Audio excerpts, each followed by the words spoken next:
তো গতকালকে এটা হচ্ছে গতকালকের ব্লগ। এখানে হচ্ছে আমি ইফতারি দিব বিল্ডিংয়ের। এটা হচ্ছে হালিমের জন্য ঝুরা মাংস রান্না করছি, আর ডালটা আলাদাভাবে আমি রান্না করে থাকি। এর আগের ভিডিওতে আমি দেখিয়েছি হালিম এবং 20 জনের রান্না। তো আজকেও এরকম করেছি, সেম জিনিস। এখানে তেহরি রান্না করেছিলাম। এই যে হালিম এভাবে করে প্রত্যেকে বাটিতে বাটিতে এক বাটি হালিম আর হচ্ছে তেহেরি এভাবে করে সব করে দিচ্ছি। আমার মেয়ে ছেলে সবাই মিলে দিয়ে আসছে। এখানে এতটুকু ছিল আমার বাসার জন্য।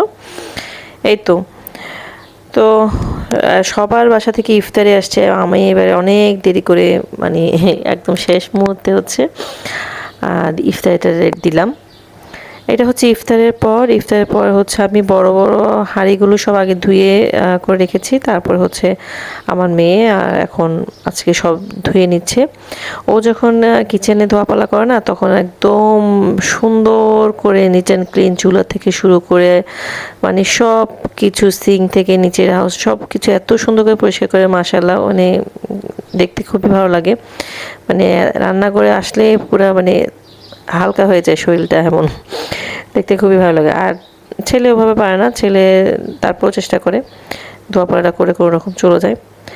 মেয়ে আমার চাইতেও খুব সুন্দর করে করে। এরপরে আসলে আমি ঘুমিয়ে গিয়েছিলাম ইফতারের পরে।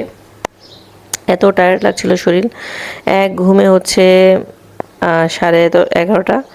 ঘুম থেকে উঠে হচ্ছে আমি আস্তে আস্তে রান্নাবান্না করার জন্য চলে এসেছি সেহরির জন্য। কিছুই করি নেই। এটা হচ্ছে হালিমের যে মাংসটা রান্না করেছিলাম চুলে, ওখান থেকে অল্প কিছু রেখে দিয়েছিলাম।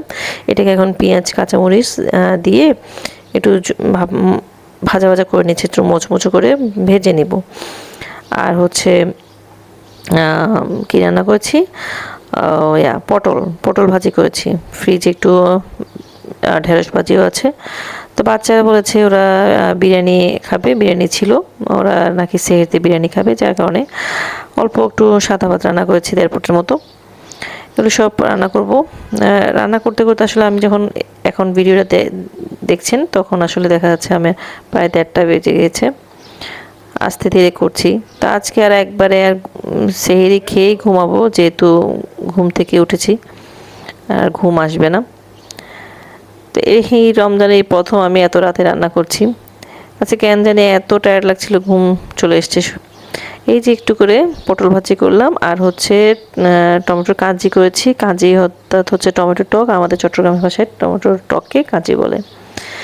তো এটা হচ্ছে আজকে আমাদের সেহরির খাবার।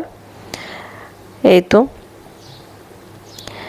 তো আজকের ব্লগটা এই পর্যন্ত। আল্লাহ হাফেজ, আসসালামু আলাইকুম।